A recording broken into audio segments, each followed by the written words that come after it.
In 1790, George Washington gave the very first State of the Union address. In it, he explained some of the challenges facing our fledgling nation, and he spoke of how Americans would have to cooperate together to secure their future. His closing paragraph began with these words: "The welfare of our country is the great object to which our cares and efforts ought to be directed." In our text tonight, we find a sort of state of the famine. Egypt was facing a life and death crisis. Joseph was in charge, but he was also a man with a plan. But reading it kind of makes us scratch our heads. Of all the things Genesis records for us, we're talking about the beginning of human history, the nations of the world, all of these different things. For all that had happened for the first couple thousand years, the book's pretty short, right? And of all the things that have happened in Genesis, why devote space to the economic and agrarian reforms made in an ancient kingdom that no longer exists? On top of that, we read it, and Joseph's actions come off sort of harsh to us, even heartless toward a nation of starving people who are ultimately brought into servitude. And then as we consider the longer-term ramifications of the system he established here, we realize that this consolidation of power would eventually lead to the enslavement of God's people for 400 years. It was made possible because of the system of centralized government that he establishes here. So what's going on here? We know Joseph was administratively brilliant. We know he was anointed by God and used by God to save many thousands of people. But his plan, frankly, doesn't sit very well with us from the outset and from most angles that we approach it. Was he wrong to solve the problem of the famine in this way? Was it simply a mistake of judgment? Should he have been more charitable when people came hat in hand to him? And what benefit is this record for us so far removed, since we're concerned, as we read the Bible, we're concerned with Israeli redemption history. We're not really concerned with Egyptian economic history. So what's the deal? Joseph's plan can speak to us tonight in three different ways. First, it sort of serves as a cautionary tale of how human systems will always degenerate. Even those that start off well with the best of intentions will, in the end, become corrupted because people are corrupt, and therefore every human system can only have a limited benefit to a limited group of people for a limited amount of time. Second, the sad state of Egypt here at the end of Genesis is presented in stark contrast to what God designed at the beginning of Genesis. In Eden, everywhere you look, there is life and growth and peace and limitless potential for a glorious future in perfect communion with a holy God who loves us. And now we get to the end. And in Egypt, what do we see? Waste, starvation, near societal collapse, hopelessness. And Egypt was the greatest kingdom on earth at the time. The contrast between what God had offered in the opening chapters and what mankind ultimately settled for is shocking. Third, our text closes with a direct comparison between the lost unbelievers of Egypt and God's family of faith. One group is trying to dodge death, the other is thriving in spite of the effects of sin in the world around them. So we begin in verse 13 of Genesis 47. But there was no food in the entire region, for the famine was very severe. The land of Egypt and the land of Canaan were exhausted by the famine. The word exhausted here can mean wasting away or fainting. This was an absolutely catastrophic emergency. This is not just, remember when a while back there was a disruption in the shippings and things like that, or at the very beginning of the COVID lockdowns, and there was no milk and there was no toilet paper, right? Those were problems. But we're talking about here like an existential end of society problem. The entire nation is going to die if something doesn't change. We sometimes refer to things like famines or earthquakes as acts of God, right? In reality, they are acts of sin. We're in the back of Genesis. If you turn to the front, you'll see what God designed. Well, you'll see what God constructed. You see what God wanted for humanity. There weren't earthquakes. There weren't famines. There weren't tornadoes. There weren't any of those things. He wanted only perfect goodness for human beings. But when Adam and Eve picked the fruit, famines came off the branch with it. And all of the other terrible things, all of the other ruin and death and destruction that we see as normal in the world around us today, those aren't because God wanted to do bad things to people. It's because human beings chose it instead of God's good way. That's what happens when people choose sin. Genesis 47. In grace, God provided Joseph, and through Joseph, a way for people to be saved. Not just the chosen family of Jacob and his descendants, but anyone we have found could go to Egypt and be saved from starvation thanks to God's generosity. These weren't worshipers of Jehovah. These weren't people that were seeking after God. They were making gods in their own image, and yet God reaches down to them and says, I will provide a deliverer. I will provide revelation. I will provide abundant harvests for 7 years leading up to the 7 years of famine so that you have the opportunity to be saved. Verse 14, Joseph collected all the silver to be found in the land of Egypt and the land of Canaan in exchange for the grain they were purchasing, and he brought the silver to Pharaoh's palace. Joseph is the most powerful man, not just in Egypt. He's second to Pharaoh, but Pharaoh said, you're in charge of everything. I'm just going to hang out and, vacation, I guess.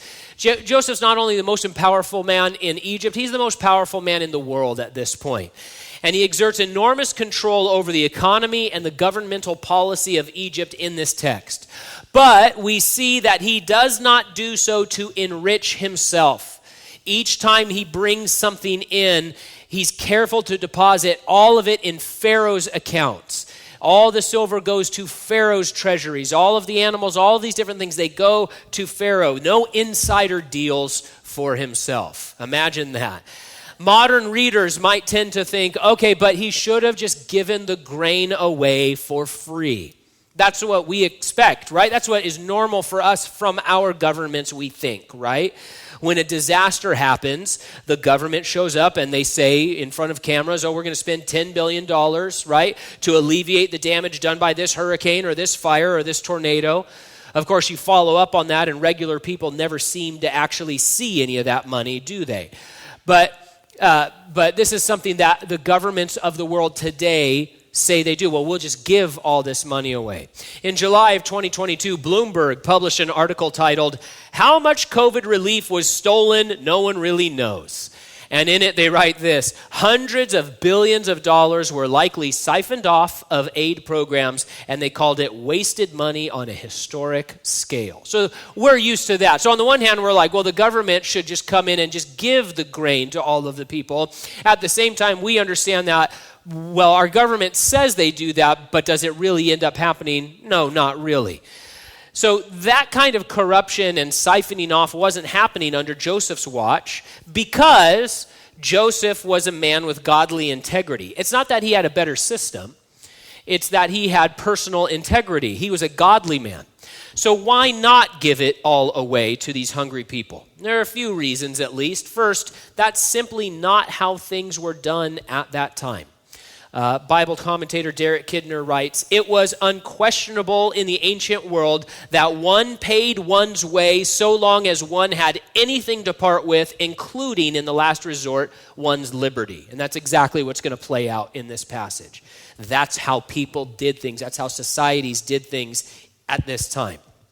Another reason why it would have been potentially unwise for Joseph to simply give away all the grain is that, number one, the grain would have run out too quickly, and then number two, undoubtedly a black market would have sprung up where profiteers would overcharge other refugees and set up the system. We see this happen again and again and again in situations like this.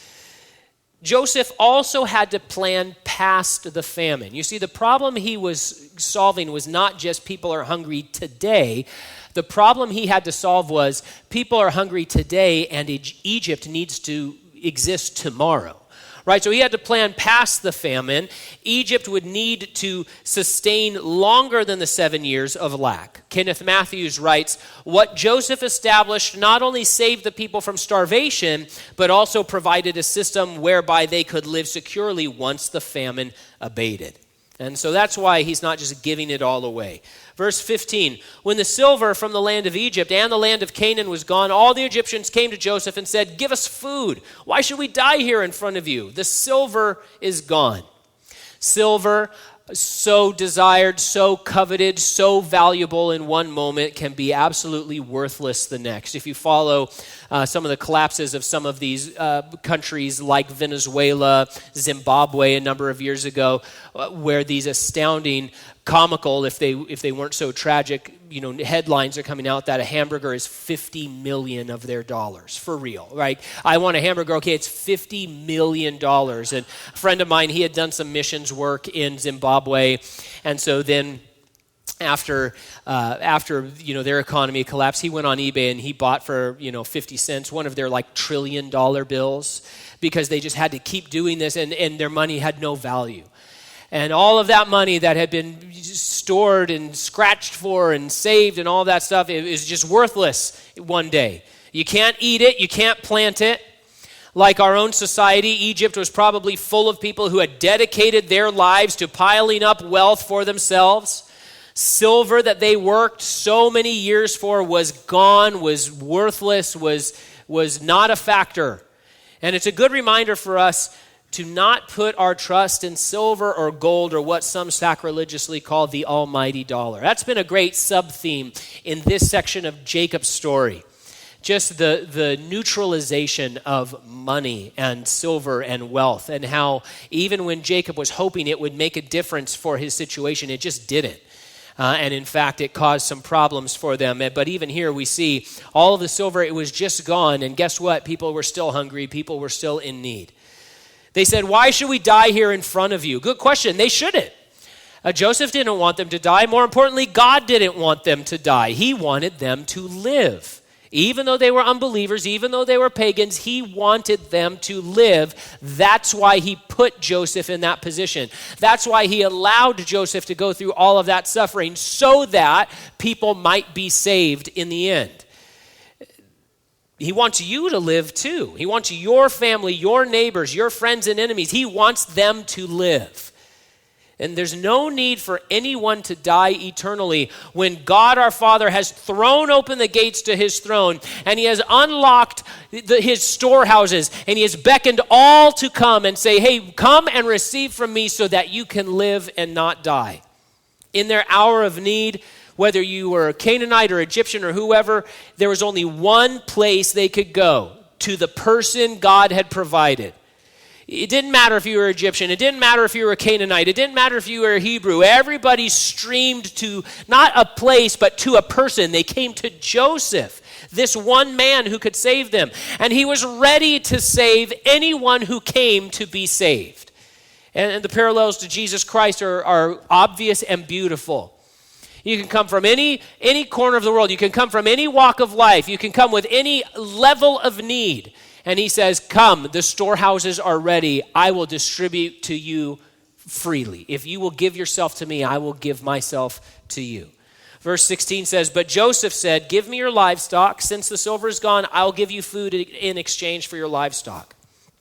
So it's hard to know for sure whether the people actually brought their animals and dropped them off at Pharaoh's palace. That seems pretty impractical. On the other hand, these hungry people had no food to feed their livestock, so that's a problem. So whether they were actually giving the animals away into Pharaoh's, stables, or whether they were sort of mortgaging them and saying, okay, well, now you own it, and I'm going to lease this animal back from you for food. Either way, what this meant was that Pharaoh would be responsible to now feed the animals, maintain the animals, watch over the animals.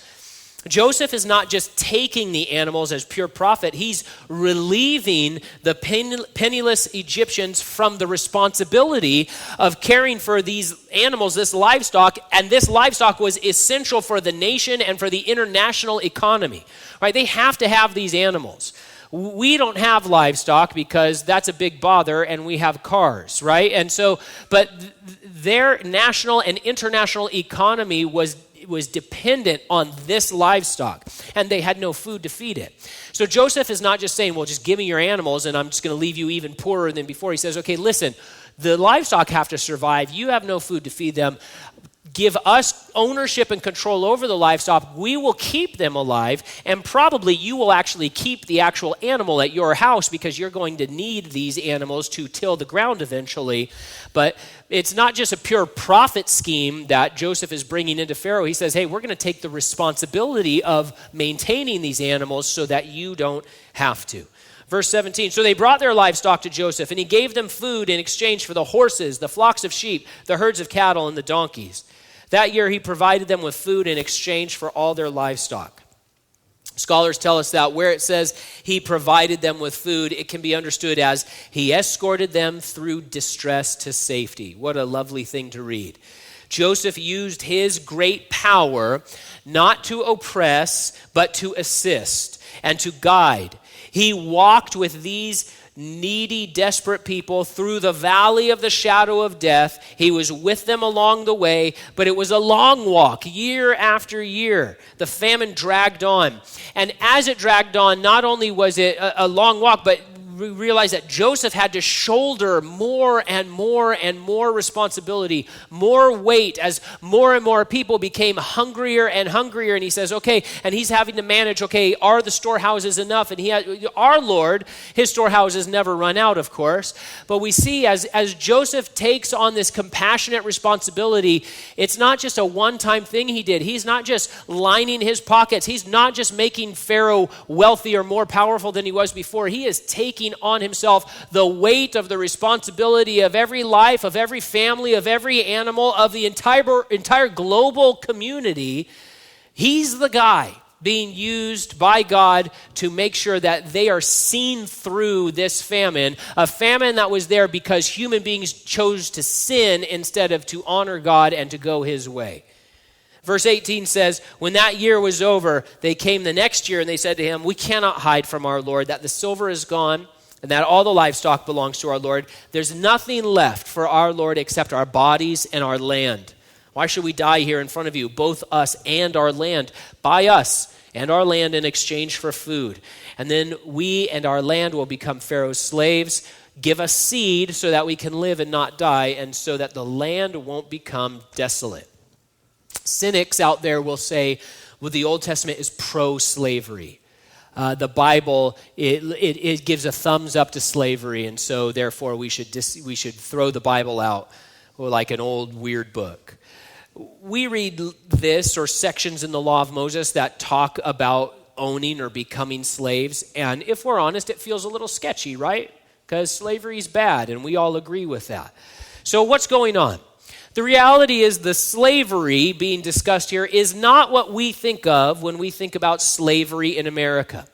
American slavery, more modern slavery, the kind of slavery that exists still today in parts of Asia or the Middle East, that's known as chattel slavery, right? And in that type of slavery, a person is not considered a person. They're treated as property and they have zero freedom, right? That's the kind of slavery that was part of America's past. This is referring to what we would call indentured servitude. And here's how that worked. When a person had a debt, but no money to pay the debt, they could freely choose to become a servant to their creditor until the debt was settled. That seems archaic to us, but there's actually, have you seen any old sitcom where they go to the restaurant and they eat the food, and then through whatever wacky series of events, there's no money, there's no wallet, something's happened. What do they have to do? They have to wash dishes the rest of the night in order to pay for their meal. That's indentured servitude. They said, hey, you ate the food, you have no money, you owe us, so you're going to pay us with labor. You're going to wash dishes all night, and the laugh track is going to laugh it all up, and then you have settled the debt. That's indentured servitude. The Egyptians were not becoming chattel slaves here.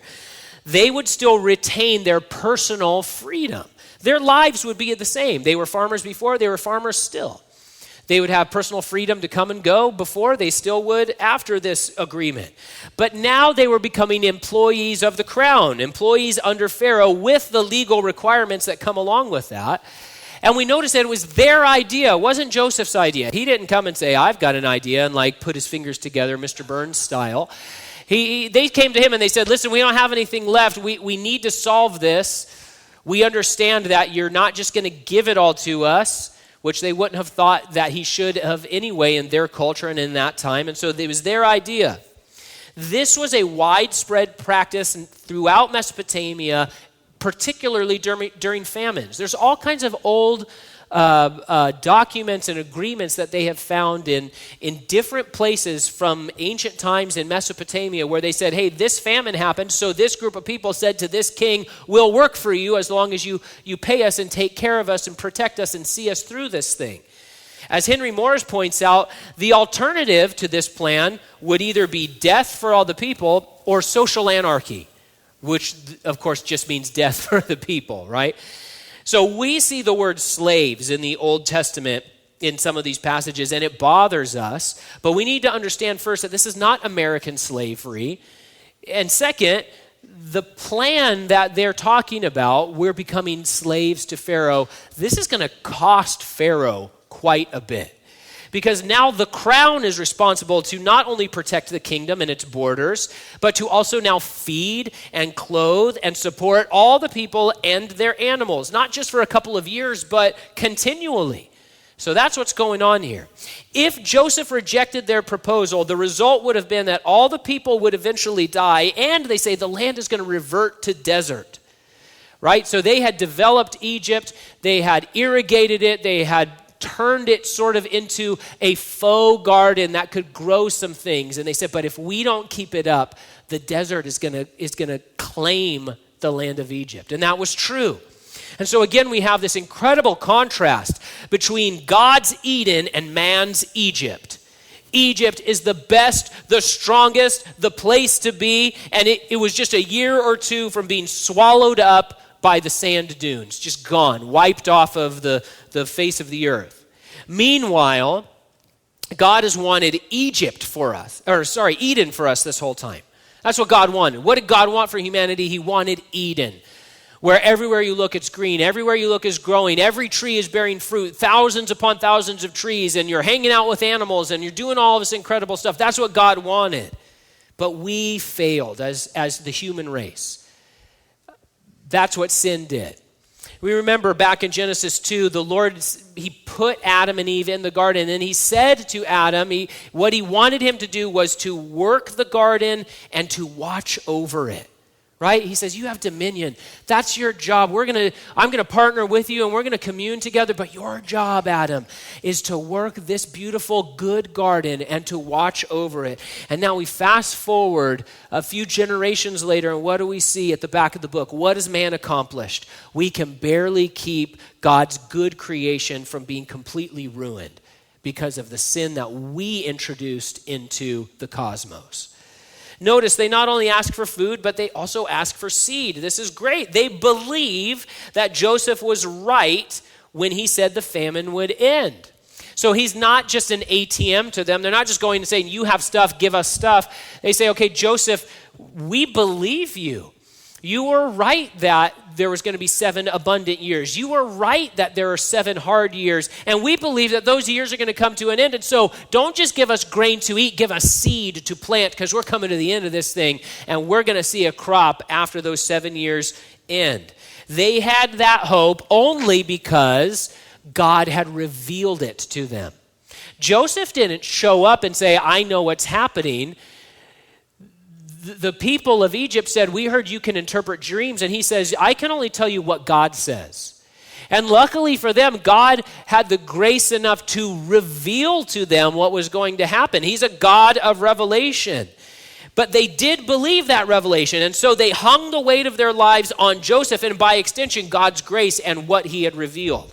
Verse 20, in this way, Joseph acquired all the land in Egypt from Pharaoh because every Egyptian sold his field. Since the famine was so severe for them, the land became Pharaoh's, and Joseph made the people servants from one end of Egypt to the other. Now, your version may say that Joseph moved the people all into cities from one end of Egypt to another.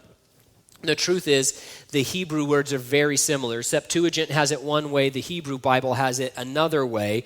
And I'm not a linguist, but one linguist shows it in the book. He says, here's what the Hebrew looks like, the one way, and here's what it would look like the other way. And there's just two very small characters difference somehow between those phrases. So scholars aren't exactly sure. It's possible that Joseph brought the people temporarily into distribution centers, or it's possible that he removed people from their hereditary land and relocated them to make this transition easier. The transition was, you don't own land anymore, Pharaoh does. And so some scholars think maybe he said, so you don't live at your family property anymore, you live over here, just to help smooth that over. Some think he moved workers into the cities and then they commuted to farms. We aren't sure. What's clear is that farming was still happening. They didn't suddenly say, well, we don't farm anymore, we all are just city people now. They were still going to farm, but now it was going to be a tenant farming situation. Verse 22, only the land of the priests he did not buy, for the priests had rations allotted to them by Pharaoh, and they ate their rations, which Pharaoh gave them. Therefore, they did not sell their land.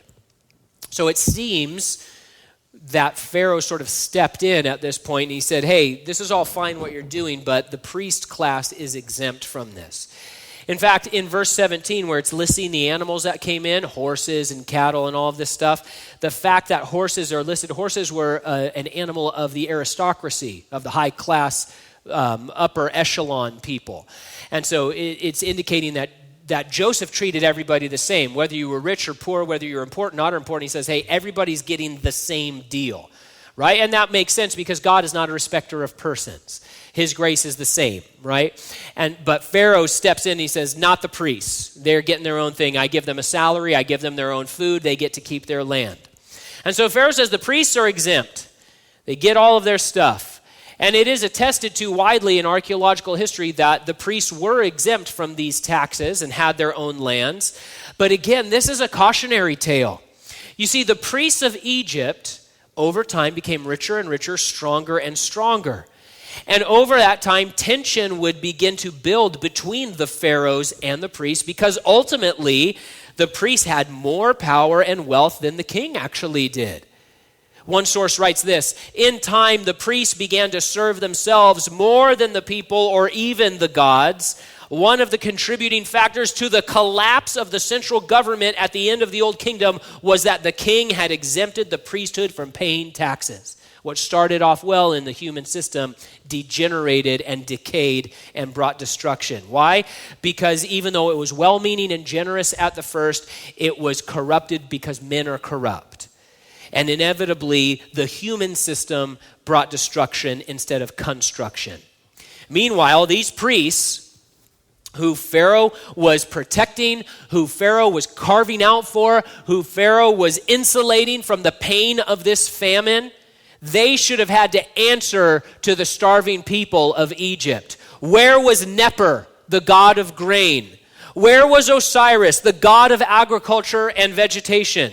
Where was Min, or Renenutet, or Didon, all gods of wealth and prosperity and harvest, all gods that demanded sacrifices and demanded rituals and demanded all of these things, all gods that these priests were more than happy to tell the people, you must serve these gods, and if you don't, we'll kill you. Where were these gods? They were all silent because they were all non-existent. And the priests don't have to answer for it. They were supposed to be the representatives of these gods, but they were representing an empty room, a dead idol. They did nothing to help. They did nothing to save. They did nothing to assist. In fact, these priests and their gods were simply a liability. They were soaking up the few resources that the people of Egypt so desperately needed. Meanwhile, the God of Abraham made it his business to help and to save and to provide and to reveal and to put his people into a position, even though it meant suffering for them, so that pagan unbelievers could actually hear the truth and have a chance to be saved.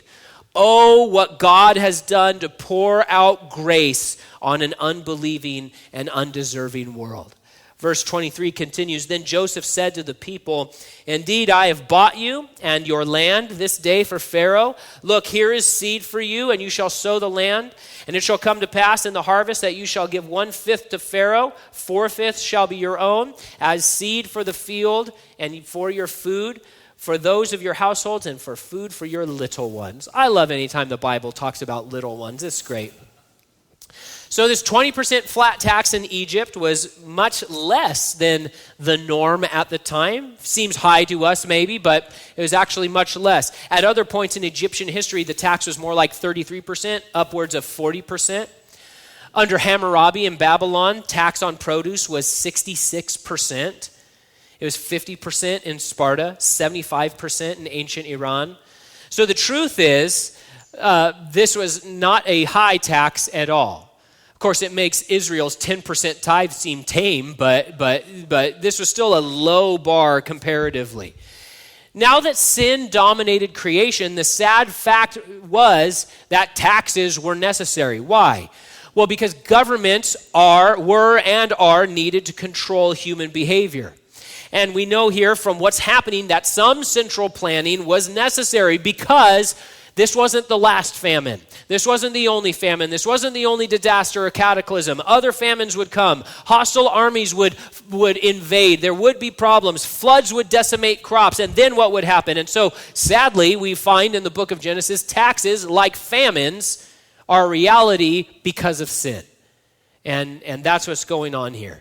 Verse 25, "So they said, 'You have saved our lives. We are eternally grateful.'" No, they didn't say that. "You have saved our lives. Let us find favor in the sight of my Lord, and we will be Pharaoh's servants." And Joseph made it a law over the land of Egypt to this day that Pharaoh should have 1/5, except for the land of the priests only, which did not become Pharaoh's.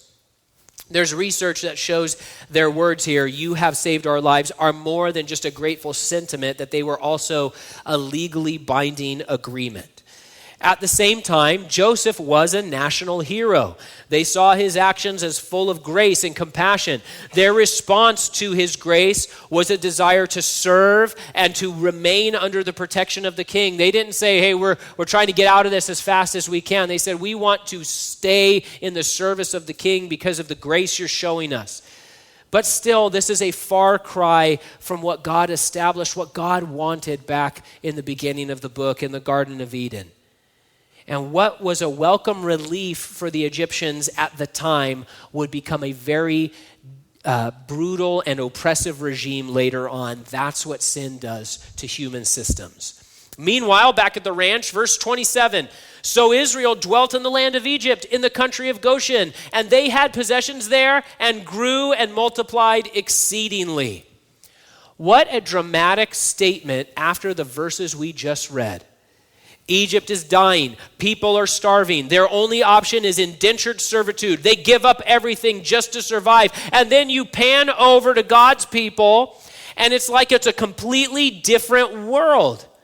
They have all they need. They have food. They have their animals, their flocks, their herds. They have their own land. It remains theirs. They have a future not guaranteed by a corruptible government, but guaranteed by an incorruptible and faithful God. This multiplication, this fruitfulness we're seeing here, it is a culmination of what God has wanted all along in this book. God told Adam and Eve and Noah and Ishmael and Abraham and Isaac and Jacob, "Be fruitful and multiply. That's what I want for you." He said it again and again many times, and here it is happening in spite of the worst famine the world had ever seen. Because fruitfulness isn't connected to whether winds blow or rains fall or crops come in. Fruitfulness comes from God. He brings manna into the wilderness.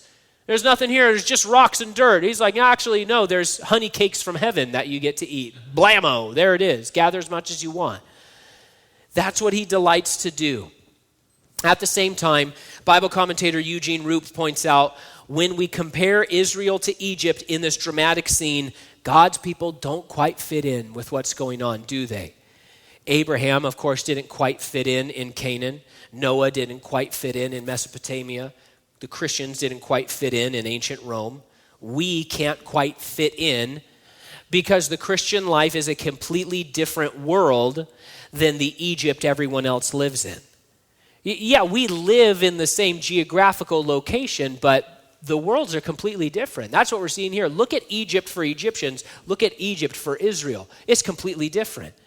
We need to understand the differences of the worlds, the world of God's kingdom versus the kingdoms of this earth. And we need to conduct ourselves accordingly. We don't want to fit in with the famine.